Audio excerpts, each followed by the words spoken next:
Willie Nelson, 85, follows his own rules. However, he smashed an old one recently. He uttered something that shocked even his closest friends after years of silence. With one word and label, a career of peaceful distance begins. Cracked enough to reveal the truth. He silently branded a snake for which artist? Was it money? Ego? A deeper meaning? Why did the nation's most peaceful outlaw speak? Keep reading, the name behind the quiet may surprise you. Guy with the bandana. As a soft-spoken outlaw, Willie Nelson has been seen as the calm center of country music storm, navigating scandal, genre shifts, and industry politics with a smile. After criticism, Willie didn't become angry or reply like many of his contemporaries. Let time and music speak instead. He appeared immune to country music's feuds and egos due to his love of marijuana and quiet, introspective ballads. Willie wasn't immune to his colleagues' betrayals or blind spots, according to his friends. He observed more than he announced. His quiet eventually became a statement. Willie rarely showed his anger, but he remembered every slight, deliberate or not. He doesn't react with pyrotechnics, yet he may discreetly close a door and never open it again. The prudence kept him above the fray for decades. It gave the impression that he never had personal or professional issues. Facts are more complicated. While Willie valued peace, he didn't tolerate disrespect. Just that he picked his battles. He didn't speak up when someone crossed a boundary, he left. Quiet boundary settings were typically misinterpreted as disinterest. It was a conscious act of self-respect. The quiet of Willie may have been a protest. He didn't need to air dirty laundry or berate the press. He never shared a stage, song, or smile with a disloyal person. He avoided queries about musicians in interviews by joking or telling a story that expressed everything without identifying names. This happened for years. Something's changed at 85. Willie appears more open than ever to sharing the whole story, even the scars, whether it's age, legacy, or no longer having anything to lose. Did he ever escape the industry's drama or just get better at disguising it? As we peel back the layers of a man known for peace but not passivity, these questions remain. In fact, even a man of few words has a name for severe cuts. The grass snake. Most of his career, Willie Nelson avoided public criticism. It was surprising when he reportedly called one artist a snake in a rare offhand comment to a close friend. Stages and headlines didn't shout the phrase. A confidential talk took place. For those who knew Willie, that simple word was powerful. I didn't say anything to be mean. We were disappointed. Willie doesn't use such reckless language. His speech usually indicates a deep wound. Willie's relationship with this anonymous artist is unknown, but the emotional repercussions has lasted years. It wasn't one major episode, say his friends. It may have been a series of little betrayals or a breach of Willie's most important trust. Regardless, he never addressed the person or made the dispute public. He didn't need. Willie has always left without drama but with meaning. That silent departure may have spoken louder than any confrontation. Note that Willie has never identified the snake. Some fans and insiders speculate. Some say old colleagues left, others say emerging stars clashed with his values behind closed doors. However, Willie has left the mystery intact, possibly to avoid needless headlines or as a final gesture of grace for someone who didn't deserve another chance. Lack of direct allegations doesn't undermine it. It strengthens. Silence has always been Willie's sharpest tool. He labeled which artist with that word? Was it money, ego, or music-related betrayal? Questions remain unsolved. One thing is sure. If Willie Nelson quietly called someone a snake, the damage was serious. It deeply affected something irreparable. This is why the narrative persists. This video will reveal the name and its significance. The Toby Keith clash. Willie Nelson and Toby Keith appeared like natural allies. Both country music superstars have strong personalities and dedicated fans. However, their music and public life values were very different. Willie has always promoted unification via music, reaching across decades, ideas, and cultures. Toby was known for his loud, ardent, and occasionally divisive patriotism, especially after September 11th. Willie respected patriotism, but he was worried about Toby's songs and public persona centered on it. Their relationship appeared to end quietly following an early 2000s benefit performance. Willie joined because he thought it would aid veterans and men divisions. The mood changed when Toby took the stage. Backstage, the performance felt more like a political statement than a unifying message. Apparently, the show's violent tone surprised Willie, who was offstage. Later, sources indicate he said it wasn't about the music. "I didn't sign up for the message." Willie soon began quietly avoiding Toby-related activities and appearances. This divide was more than ideology. It challenged the purpose of music. For Willie, country music has always been about narrative and shared experience. Reflection, not division, is its purpose. Though economically successful, Toby's approach struck Willie as theatrics wrapped in a flag, without the emotional depth he believes authentic country music requires. He said some of Toby's work was too loud to hear the truth, a subtle but precise criticism that went beyond artistic preference. Conflicting goals. While Willie never publicly insulted Toby Keith, he never worked with him again. Willie replied, "Some things don't need repeating," when asked years later if he would perform with Toby. Silence wasn't to avoid controversy. He was safeguarding country music's values. There was no shouting or headlines in this fight. The exit was principled and silent. Willie versus machine. Willie Nelson faced a crossroads in the early 1970s. He recognized he couldn't fit into Nashville's rigorous music industry after years of trying. The system emphasized polished output, predictable subjects, and a homogeneous country artist image. With his unique voice, gritty songwriting, and laid-back attitude, Willie stood out. He wasn't into radio hits or trends. He preferred to compose music on his own terms, unvarnished and true. He boldly left Nashville because of that desire. Willie's move to Austin, Texas was more than scenic. A subtle uprising that changed the genre. He found an experimental, independent scene in Austin. There was room for hippies, cowboys, and everyone else. No one cared about your style or songwriter.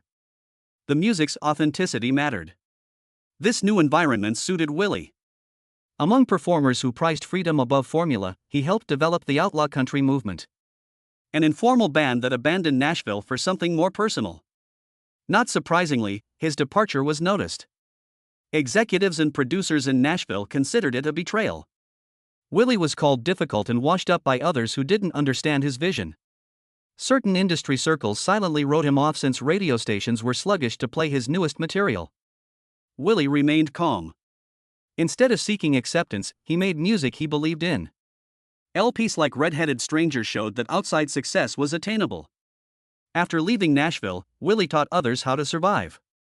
These were not Willie's feuds or public outbursts. It was a planned protest against a conformist regime. He preserved his voice and allowed many others to do the same by stepping away. In an industry that requires compromise, Willie Nelson's move to Austin is one of the most notable demonstrations of honesty.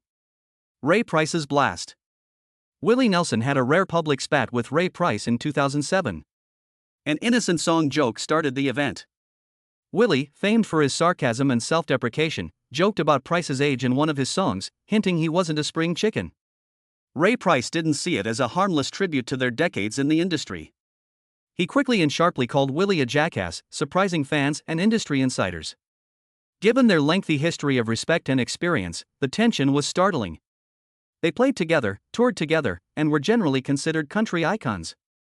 This moment showed how thin the line between friendly mocking and perceived disrespect can be, especially for artists whose legacies are so wedded to their public image. Ray Price may have felt that the joke devalued him due to his age. That sting, intended or not, was painful. Willie's composure was commendable. His response to the lyric was not public. He kept silent, letting the situation calm down. Two men reconciled. They communicated privately and rejoined on better terms. Still, it was one of Willie's few misreadings of humor, and it highlighted how even legends may be temporarily fractured by little mistakes. The public may have moved on swiftly, but those close to the two men saw how fragile old friendships can be under long careers. The feud didn't define either artist, but it was a rare smudge on Willie's diplomacy. It showed that even well-meaning statements can backfire, especially when pride and history are involved. Even joking words have weight in country music, where storytelling merges with personal truth. Behind the scenes, another relationship began to collapse as one old wound healed. Concerning Kris Kristofferson. One of the longest-running country music teams is Willie Nelson and Kris Kristofferson. They helped define a generation of outlaw country as highwaymen, along with Waylon Jennings and Johnny Cash. Behind the companionship and creative chemistry was quiet conflict, especially when their artistic paths and personal convictions diverged. Despite never having a public fight, friends believed their friendship cooled due to differing views on music, activism, and identity. Political disagreements were significant. Country music's most outspoken political voice, Chris Christopherson, has long spoken bluntly about contentious matters. Despite his political activism, notably for marijuana liberalization and family farming, Willie was more cautious and diplomatic. Initially, their styles didn't matter, but as the cultural milieu changed and public pronouncements gained weight, the disparity became more noticeable. Friends say Willie sometimes felt trapped in the middle, not wanting to offend fans or fellow musicians by clearly siding with one side. Both musicians were invited to perform at a late 2000s political fundraiser, where the real change occurred. In jest, Chris allegedly called Willie a mascot rather than a musician backstage. Though unintentional and affectionate, the statement hurt. For someone whose legacy was genuineness and deserved respect. Being labeled a symbol rather than an artist was a subtle insult. After that, Willie never commented publicly, but insiders noticed a growing divide between them. No official breakup or enemy relation. But everything changed. Joints less visible. New partnerships none. Formerly easy talk slowed. A slow drift between two legends whose trajectories no longer aligned was the ending. While their classic friendship will always be part of country music history, their latter conflict serves as a reminder. Even friends' remarks leave an impact. The nation's shine. Willie Nelson's country music has always been authentic, honest, and rooted in life. He didn't applaud when country shifted toward polished pop. Although Willie never directly chastised singers who took country commercially, his friends say he often expressed quiet concern over the genre losing its grit. Neither image nor chart dominance were his goals in country music. A matter of authenticity. Shania Twain exemplified the pop country change. Country music changed with Shania Twain's emergence in the late 90s and early 2000s. With elaborate stage presentations, choreographed performances, and crossover radio successes, she was a star. Traditionalists like Willie believed it was a departure from the genre's spirit. We knew Shania was talented. Never denied by Willie. However, he believed her music was designed for mass appeal rather than storytelling. He reportedly called certain performances Vegas-clad in boots in private talks, a dig that indicated more about his direction than the person. A prominent Country Music Awards presentation presented a telling moment. After winning Entertainer of the Year, Shania marked the industry's embrace of a brighter, pop-infused sound. The night's crowd included Willie. Not enthusiastically, he clapped. A backstage interaction between them revealed more. Happily, Shania extended her hand. Willie nodded but kept going. Not rude, but not warm. The man rarely expressed dissatisfaction, made a cold, wordless statement. Witnesses understood. Willie wasn't mad. Very disappointed. There was no public fighting following this. But Willie's silence was telling. He never mentioned Shania again in interviews or worked with any of her replacement pop country performers. Gatekeeping wasn't Willie's concern. Protecting a tradition he feared was being lost to spectacle. When country started sounding like pop with a southern accent, Willie discreetly stepped back, staying true to the genre he helped create. Brotherhood broken. More than collaborators, Nelson and Jennings. Armed brothers. They helped pioneer the outlaw country genre by rejecting Nashville's polished demands for a grittier, more honest sound from the heart. With albums, tours, and an unbreakable relationship, their partnership was legendary. Rebellion and musical independence were their symbols. Over time, even close bonds might break. It happened quietly, gradually, and without the headlines that usually precede the demise of a renowned duo. The tension came from tiny movements, not massive explosions. Waylon, famed for his fervor and perfectionism, was dissatisfied with Willie's relaxed approach to life and music. Willie often improvised lyrics, arrived late, or skipped studio rehearsals. The process was important to Waylon, who sometimes interpreted that as a lack of focus. He reportedly told Willie to get it together or that he was too stoned to play it straight several times. Always calm, Willie never retaliated. However, such observations were noted. Over time, their music diverged. Willie worked on solo projects, advocacy, and partnerships with non-country artists. Waylon stayed true to the renegade spirit, but he was disillusioned by Willie's growing brand status. According to sources, Waylon's public interview in which he joked that Willie was a hippie in cowboy boots who lost his roots was the final blow. Despite being a joke, Willie's friends say the phrase stuck. After that, they grew apart. Nobody fought in writing, cancelled tours, or said terrible things. The silence was louder than ever before. Since Willie prioritizes devotion over legacy, the comment hurt. Waylon may have felt frustration that lasted too long. The friendship that changed country music and the quiet fallout that reminded audiences that even legends can grow apart remain. Studio Storm Willie Nelson has worked with country superstars and unconventional cross-genre performers throughout his career. Not every pairing works. Willie never directly discusses his brief and catastrophic encounter with Kid Rock, but others often murmur about it. Many anticipated a genre-bending track from the one-time studio session. Instead, tension, miscommunication, and incompatible values caused it to end almost immediately. Insiders say mutual contacts loosely planned the collaboration because they thought it could create something unique. Kid Rock arrived in the studio with excitement, but Willie didn't like it. Witnesses reported loud outbursts, unneeded showmanship, and a complete disregard for the room's tone. The calm and respectful Willie became uncomfortable as Kid Rock turned a creative session into a performance for attention. A single event didn't break the mood. Behavior built up. Kid Rock allegedly criticized the instrumentation, requested many takes without guidance, and called Willie's band too slow for this atmosphere. For Willie, who considers music sacred in collaboration a sort of trust, that room's vibe was off-putting. Offensive. Willie shut down his guitar, thanked the sound engineer, and went without a word. Clear message. Some collaborations are unwarranted. Neither artist has addressed the issue publicly, but their silence says volumes. No track was released, no follow-up session was scheduled, and no preparations to pursue the idea were made. To Willie, leaving wasn't about ego. It was about being consistent. Music, respect, and humility must come first. No name, buzz, or chart success keeps him in the room without them. His silent exit from that session meant more than any outcry for those who knew Willie. Not often does he leave mid-recording.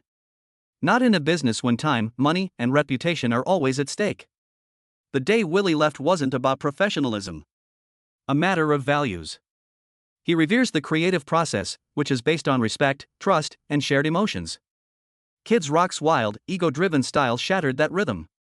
There was more than a musical clash. The objective was fundamentally wrong. Aftermath was telling too.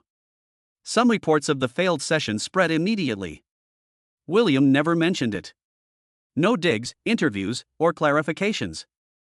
Not passive, his silence was deliberate. He did it to preserve music's dignity, according to friends. When collaboration lacked.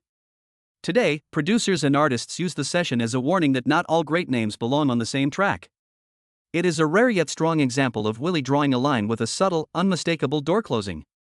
Some names Willie omitted spoke louder than those he lauded. One shocked his group. His inner group was astonished at the name. Willie Nelson's friends believe they've identified the artist he labeled a snake after years of quiet and hints. Although Willie has never officially confirmed the name, his private comment, shared exclusively with selected friends, had fans and insiders speculating for years. One option, Garth Brooks, keeps coming up. The news surprised even industry veterans. The relationship between Garth and Willie appears calm.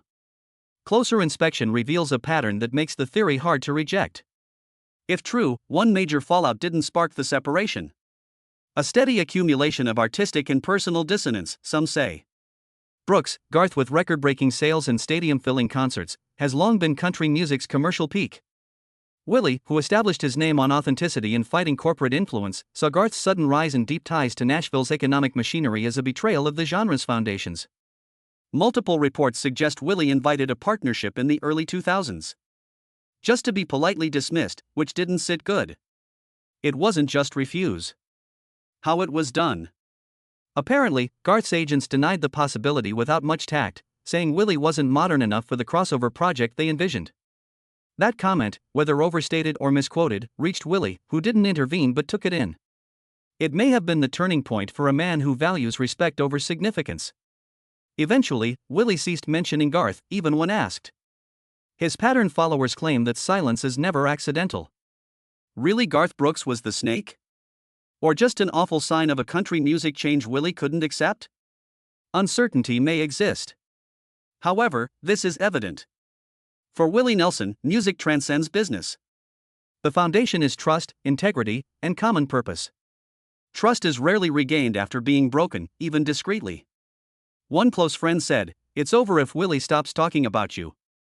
Insiders say Willie and Garth's conflict reflected a larger cultural gap between country music's essence and its polished commercial growth. Willie had spent his life encouraging misfits, storytellers, and those who wrote from the heart rather than marketing meetings. However, Garth was the new wave, high production, and popular. An empire based on show and melodies in equal measure. It seemed personal and creative to contrast. Willie, who saw music as truth-telling, may have seen Garth's success as a heartless display. In classic Willie fashion, there was no public confrontation, no veiled lyrics, or media attacks, just a quiet decline. When interviewers asked about Garth, Willie would change the topic or smile vaguely. His reserve was evident to those who knew him well. He never disputed talent but never promoted the man. It was Willie's way of drawing a line in the sand silently. That single word judgment, snake, remains an enigma. Instead of drama, it was let down. That disappointment may be the sharpest reality he's ever told, after decades of grace over loss. Thanks for viewing. Enjoy this deep dive? Like, comment, and subscribe for more music stories. Don't stop. Click the next video for another untold country music wildest corners story.